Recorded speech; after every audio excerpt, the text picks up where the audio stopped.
Setiap orang pasti menginginkan kebahagiaan di dalam kehidupannya. Dan saya belum pernah selama ini berjumpa dengan satu orang pun yang ingin hidupnya dipenuhi dengan penderitaan. Dan saya yakin teman-teman di rumah juga sama ya. Pasti belum pernah bertemu dengan seseorang yang ingin hidupnya penuh dengan penderitaan. Yang ada, mungkin teman-teman bertemu dengan orang yang saat ini hidupnya sedang ya mungkin sedikit menderita dan ingin segera keluar dari penderitaan tersebut dan mendapatkan hidup yang bahagia. Pasti seperti itu.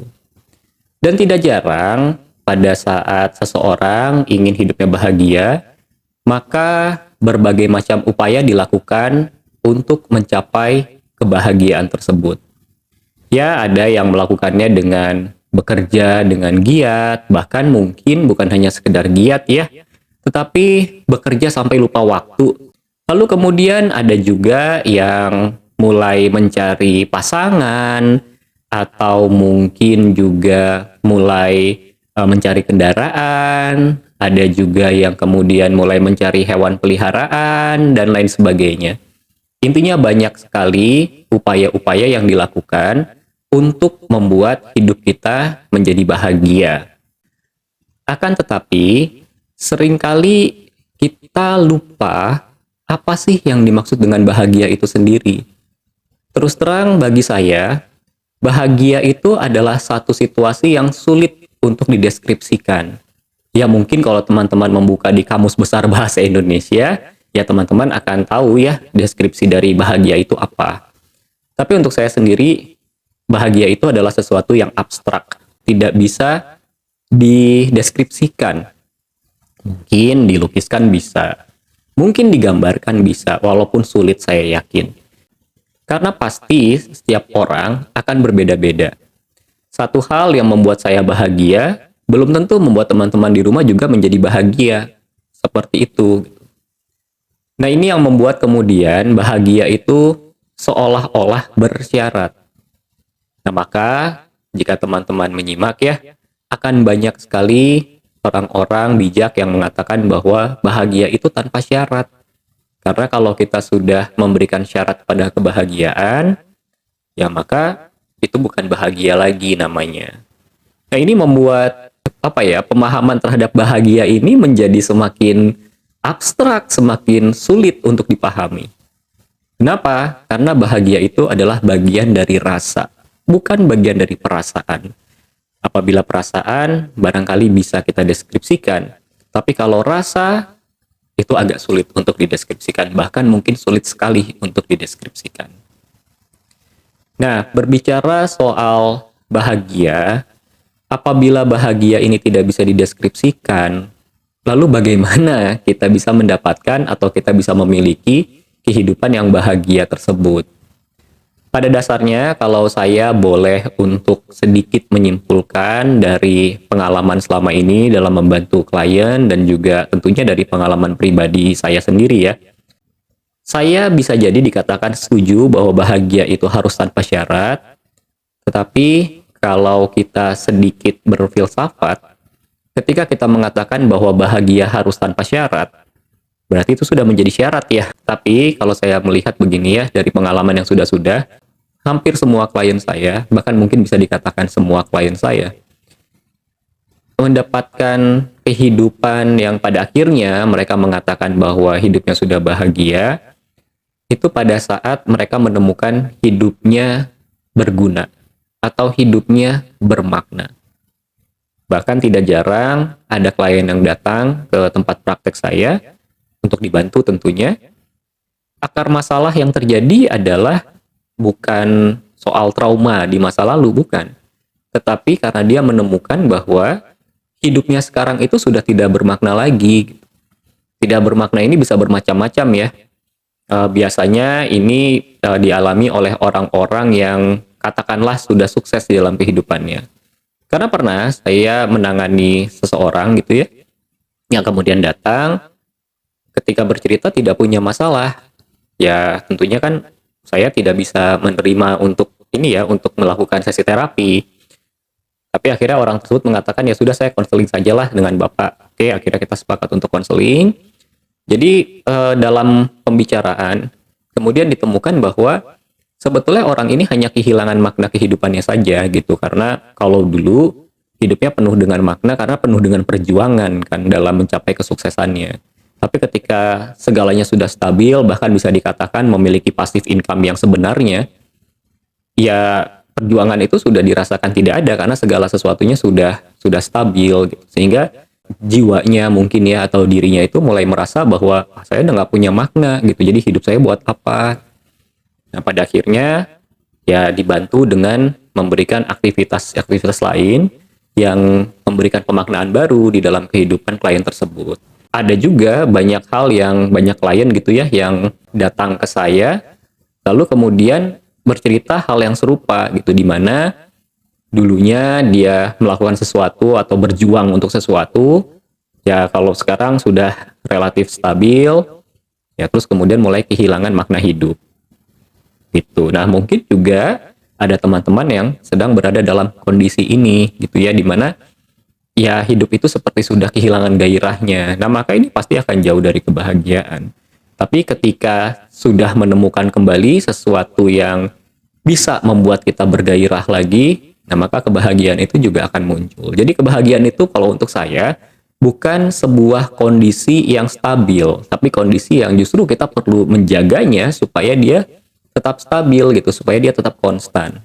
Nah maka dalam perjalanan hidup kita, ada banyak hal yang perlu kita lakukan untuk memelihara diri kita berada dalam kondisi yang bahagia, kondisi yang dimana pikiran kita tidak dipenuhi dengan beban dan lain sebagainya.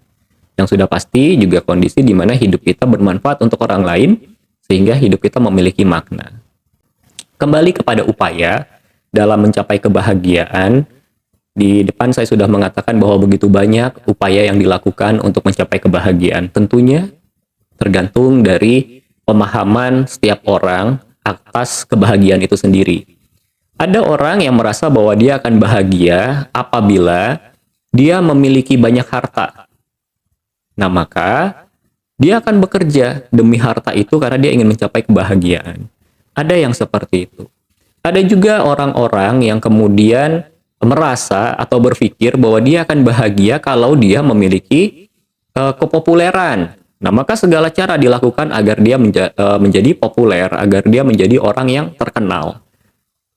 Tetapi tidak jarang dalam upaya mencapai ketenaran itu, karena bagi dia yang penting adalah tenar, dan kalau dia sudah tenar dia bahagia, maka segala cara dilakukan seperti tadi saya sudah katakan, termasuk juga ketika ketenaran itu didapatkan dengan cara-cara yang ya mungkin kurang baik ya. Jadi bukan dengan prestasi, tapi dengan sensasi. Atau yang lebih parah lagi dengan skandal kalau perlu. Yang penting terkenal. Nah, ada juga orang-orang yang dia merasa bahagia kalau dianggap menjadi orang yang baik. Nah, maka dia akan menampilkan perilaku yang seolah tidak tercela di depan umum. Ya, tapi di balik itu tidak ada yang tahu. Begitu. Nah, berkaitan dengan hal ini, saya ingin teman-teman untuk membayangkan sebuah topeng. Saya yakin teman-teman tahu apa itu sebuah topeng. Apa itu topeng? Topeng itu adalah sebuah karya seni yang diciptakan, yang membuat kita menjadi takjub ketika topeng itu dipergunakan. Bahkan di Indonesia sendiri ada tarian khusus tentang topeng ini gitu, yang disebut dengan tari topeng tentunya ya, dan banyak sekali kesenian-kesenian yang menggunakan topeng. Tetapi teman-teman begini, terlepas dari indahnya sebuah topeng, maka topeng itu sebetulnya berfungsi untuk menutupi kenyataan yang ada di baliknya. Karena ketika seseorang menggunakan topeng, saya yakin teman-teman pasti sudah tidak mengenali orang tersebut, karena mukanya tidak terlihat, wajahnya tidak terlihat lagi. Yang kita lihat hanya topengnya. Nah, lebih jauh lagi, kalau kita terjemahkan topeng ke dalam bahasa Latin, maka kata yang muncul atau bahasa Latin dari topeng itu sendiri adalah persona. Dan ini yang kemudian menjadi personality di dalam bahasa Inggris. Atau diterjemahkan lagi menjadi kepribadian di dalam bahasa Indonesia. So, jadi sebetulnya kepribadian kita itu bukan diri kita. Kepribadian dari diri kita itu adalah topeng yang kita gunakan untuk menghadapi realita kehidupan, untuk menghadapi semua realita di luar dari diri kita, untuk menghadapi lingkungan sosial kita agar kita bisa diterima di dalam lingkungan sosial tersebut.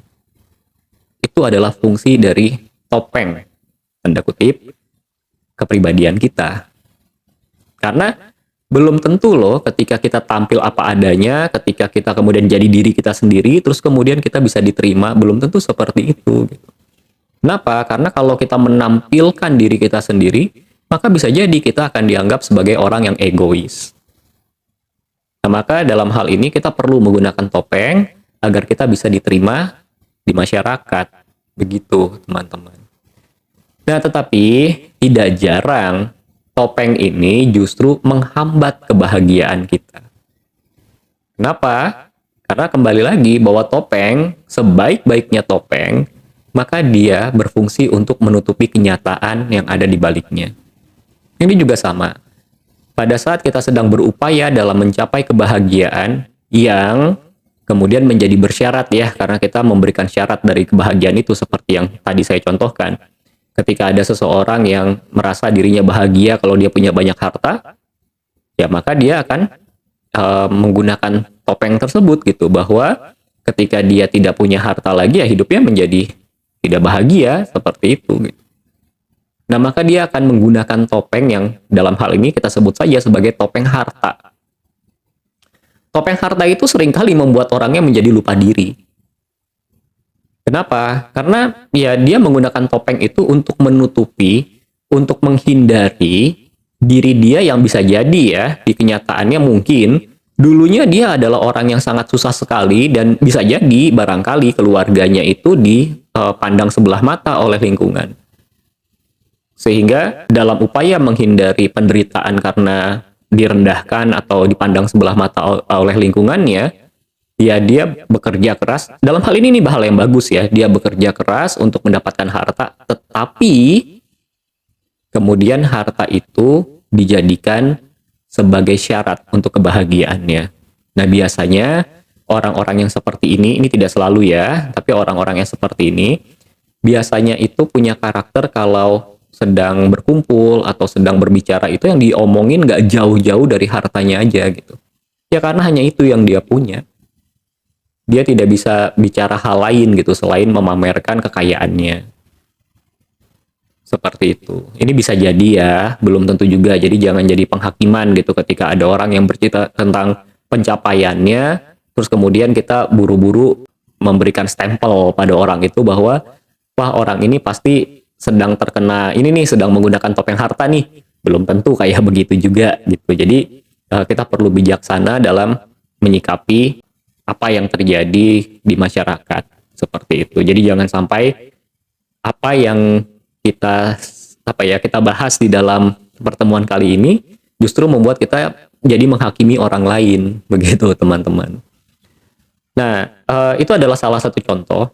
Tapi kalau kita boleh merunutkan ya apa yang akan kita bahas di pertemuan ini, saya melihat bahwa setidaknya ada 7 topeng yang bisa menghambat kebahagiaan kita. Apa saja topeng itu? Nah, kita akan bahas satu persatu ya. Yang pertama sekali, tanpa kita sadari mungkin ya, kita seringkali menggunakan topeng penghiburan diri, atau bisa jadi barangkali kita sebut saja sebagai topeng kebijaksanaan. Nah, ini biasanya pekerjaannya adalah dengan menolak realita yang ada. Contoh misalnya, ada seseorang yang disakiti oleh orang lain, kemudian dia berkata bahwa, ya sudah, nggak apa-apa, dia yang akan rugi kok, kehilangan saya, misalnya begitu. Nah, tetapi di malam hari ya, nangisnya nggak selesai-selesai gitu ya. Jadi dia menampilkan di luar itu bahwa saya tuh kuat kok, dia kok yang rugi kehilangan saya. Nah, tetapi sebetulnya perilaku itu adalah sebuah topeng yang dia kenakan untuk menutupi bahwa hatinya itu hancur lebur sebetulnya. Begitu.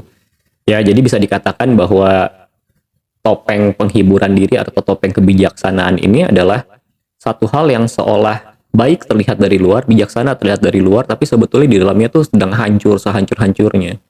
Dan ini sangat bahaya sekali ya, karena orang-orang yang terkena topeng ini, orang-orang yang menggunakan topeng ini, membuat dia menjadi sulit untuk mendapatkan pertolongan. Karena orang-orang sekitarnya pun akan melihat dia baik-baik saja, tetapi sebetulnya dia sedang dalam keadaan hancur. Begitu. Nah, lalu yang kedua, ada juga yang disebut dengan topeng kekuatan. Atau mungkin juga bisa kita katakan sebagai topeng pengaruh gitu ya. Nah, ini biasanya terkena oleh orang-orang yang sedang memangku jabatan tertentu. Orang-orang yang sedang memiliki kekuasaan biasanya terkena topeng ini. Jadi segala sesuatu itu dikaitkan dengan jabatannya. Ya, mungkin kalau kita lihat di berita-berita atau mungkin kita lihat di bisa video-video di Reels Instagram atau di TikTok gitu ya. Ya pernah ada lah oknum dari instansi tertentu yang kemudian dia melakukan pelanggaran, tapi ketika ditegur, ya instansinya yang disebutin gitu, bahwa saya adalah anggota ABCD dan lain sebagainya, seperti itu. Nah, ini adalah contoh dari topeng pengaruh atau topeng kekuatan, atau mungkin bisa kita katakan juga topeng kekuasaan. Seperti itu. Jadi, orang-orang yang selalu ingin mempertahankan kekuasaannya, karena dia merasa bahwa kalau dia tidak berkuasa, dia bukan siapa-siapa. Ya, banyaklah yang seperti ini, yang terjebak seperti ini. Lalu kemudian bahayanya adalah apabila terus-terusan terjebak dalam situasi di mana dia harus berkuasa untuk dia bahagia, ini biasanya kalau nanti kekuasaannya sudah hilang, itu akan terkena post-power syndrome. Tapi tidak semua orang yang kena post-power syndrome itu pasti kena topeng pengaruh ini ya. Nah, kembali lagi, tujuannya adalah bukan untuk memberikan penghakiman pada orang lain. Begitu, tapi untuk kita menjadi mawas diri, karena jangan-jangan kita sendiri yang sedang menggunakan topeng ini. Begitu teman-teman ya. Nah, lalu yang ketiga ada topeng spiritual. Topeng spiritual ini adalah topeng-topeng yang dikenakan yang membuat seseorang menampilkan dirinya di luar itu sebagai orang yang, ya katakanlah ya, orang-orang yang alim gitu. Orang-orang yang sangat spiritualis gitu. Tapi ya di balik itu ternyata perilakunya ya bertentangan dengan apa yang ditampilkan. Ya, kita bisa melihatlah betapa akhir-akhir ini kita dikejutkan dengan berita-berita bahwa ada pondok pesantren tertentu yang kemudian ternyata terjadi pelecehan seksual di situ. Padahal jangankan pelecehan seksual, aktivitas seksual konsensual saja itu dilarang di dalam lingkungan pesantren pastinya. Makanya tempat santri laki-laki dengan tempat santri perempuan pasti dipisah. Nah, ini bisa-bisanya terjadi pelecehan seksual yang pasti dalam konteks agama Islam, ya ini pasti sangat dilarang sekali gitu. Tapi bisa terjadi di lingkungan tersebut. Mengapa? Ya karena oknum yang melakukan ya menggunakan topeng spiritualnya gitu. Jadi perilaku spiritual yang dia ditunjukkan di masyarakat itu sebetulnya hanya untuk menyembunyikan ya perilaku binatang yang ada di dalam diri dia. Begitu.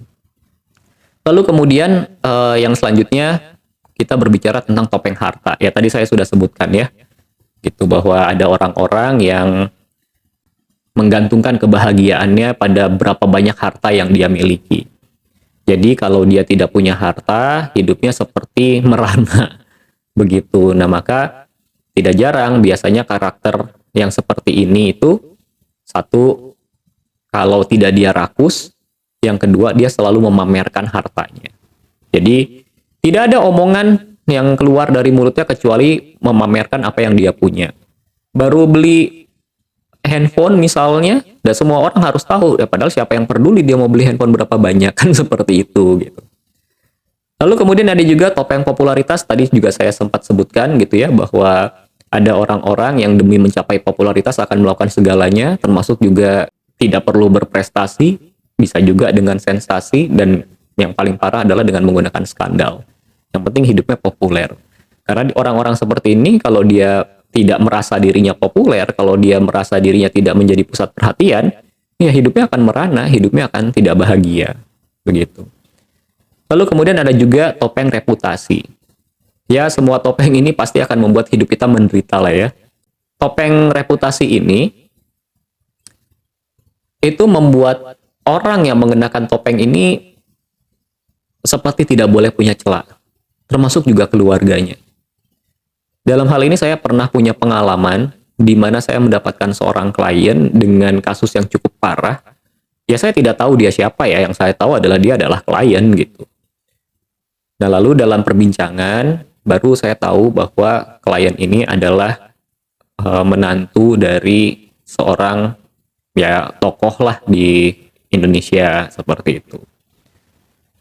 Ya sudah, saya sih tidak terpengaruh dengan itu ya, karena bagi saya setiap klien sama saja gitu, siapapun dia gitu, mau itu pejabat, mau itu siapapun ya klien seperti itu.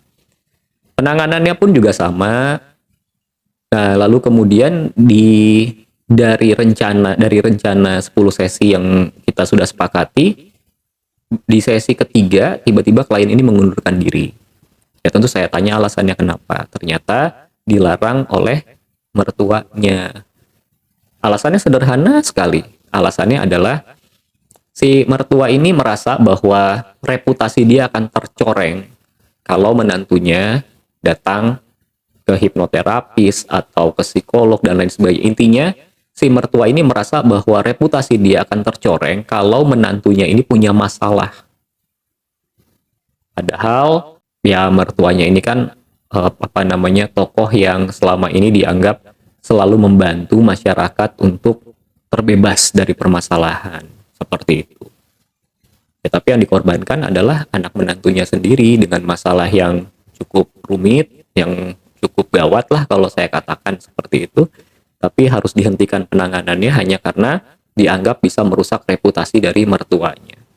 Ini adalah salah satu contoh ketika ada seseorang yang menggunakan topeng reputasi, sehingga tidak boleh reputasinya tercoreng sedikit pun, seperti itu. Lalu yang terakhir adalah topeng seksualitas, di mana akhir-akhir ini kita sering melihat ya orang-orang yang mengekspos sensualitasnya atau seksualitasnya gitu demi mendapatkan perhatian.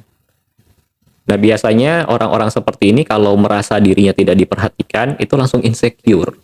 Kalau tidak diperhatikan langsung merasa, aduh saya sudah tua ya, aduh saya sudah begini ya, aduh saya begitu, saya sudah tidak menarik lagi dan lain sebagainya gitu ya, sehingga ya menggunakan pakaian yang kekurangan bahan untuk diperhatikan oleh orang lain. Karena pada saat dia menggunakan baju yang kurang bahan itu kan menonjolkan bagian tubuh tertentu, jadi akan menjadi pusat perhatian. Lalu kemudian dia merasa hidupnya bahagia karena dia menjadi pusat perhatian seperti itu. Nah, tapi sekali lagi teman-teman bahwa bahasan kita ini bukan untuk menghakimi orang lain. Karena bisa jadi ada orang yang berpakaian minim tapi lagi di pantai, ya itu wajar-wajar saja tentunya gitu. Justru aneh kalau misalnya kita di pantai, lalu kemudian ada orang yang pakai gaun atau ada orang yang pakai jas seperti itu, ya justru rasanya aneh sekali ya, kecuali kalau memang ya sedang ada pesta tertentu yang memang harus menggunakan jas dan gaun dan kebetulan venue-nya di tepi pantai. Jadi kita harus melihat situasi dan kondisinya. Jadi jangan kemudian kita melihat bahwa wah nih ada orang-orang yang mungkin termasuk karakter yang seperti itu ya. Jadi ada orang yang bekerja giat kemudian dia mendapatkan promosi dari kantornya, lalu mendapatkan kenaikan gaji sehingga kemudian membeli sesuatu untuk untuk kemudahan hidupnya, untuk menopang hidupnya. Lalu kita melihatnya begini.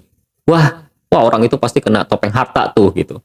Ya jangan-jangan itu kitanya yang punya sifat dengki kalau seperti itu gitu. Jadi sekali lagi perlu hati-hati.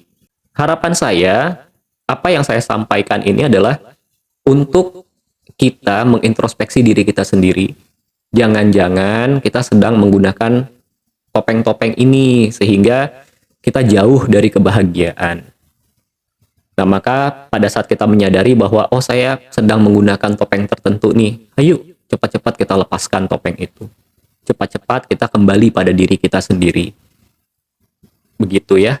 Jadi bijak-bijak dalam menggunakan apapun pengetahuan yang teman-teman dapatkan, dan jangan sampai terjebak dalam sebuah penghakiman. Nah, mungkin itu yang bisa saya sampaikan dalam pertemuan kali ini. Terima kasih sudah bersedia untuk menyaksikan. Kita akan berjumpa lagi di video-video yang berikutnya. Sampai jumpa.